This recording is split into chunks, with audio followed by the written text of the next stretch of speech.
আচলতে গামোচা প্ৰক্ৰিয়াটো আমাৰ চলি আছে, যোৱা 2 বছৰৰ পৰা আমাৰ চলি আছে।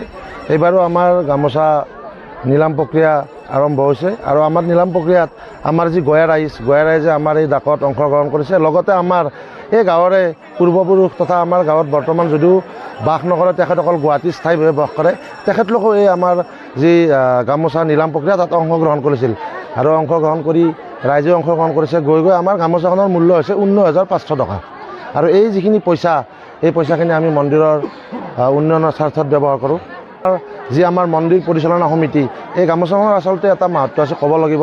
এই গামোচাখন যোৱাবাৰ বা তাৰ আগৰবাৰ যোনে নিছিলে তেখেতসকলে মানে বহুত তেখেতসকলৰ ঘৰৰ বা পৰিয়ালৰ উন্নতি হৈছে, তেখেতসকলে আমাক জনাইছে। আজি তেখেতসকল মুম্বাইত বা দিল্লীত যাব লগা কাৰণে তেখেত আজি উপস্থিত থাকিব পৰা নাই, নহ'লে আমি ইয়াৰ পৰা আপোনালোকে হয়তো সাক্ষাৎকাৰ পালেহেঁতেন। তেখেতলোকে আৰু আমাক ধন দিছে এই মন্দিৰত। আচলতে তেখেতসকলো গুৱাহাটী নিবাসী আছিলে।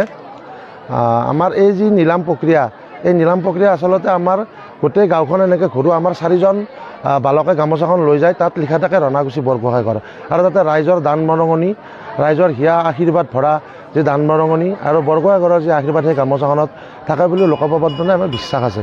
আৰু সেই বিশ্বাসটো আমি কৰি আহিছোঁ আৰু সেই বিশ্বাসতে আমাৰ গয়া ৰাইজে এই ডাকটো নিলামটো আমি আৰম্ভ কৰিছোঁ আৰু এই ডাকত মানে কিনা বিচাৰটো আমাৰ হৈ যায়। গামোচাখন আমাৰ বৰ্তমান আগৰ আমাৰ ৰণাগুছিৰে আছিলে, এতিয়া গুৱাহাটীৰ স্থায়ী নিবাসী ৰাজীৱ কলিতা ওৰফে ৰাণা, তেখেতে ক্ৰয় কৰিছে 19,500 টকাত। Bureau' report, Assam broadcast 24।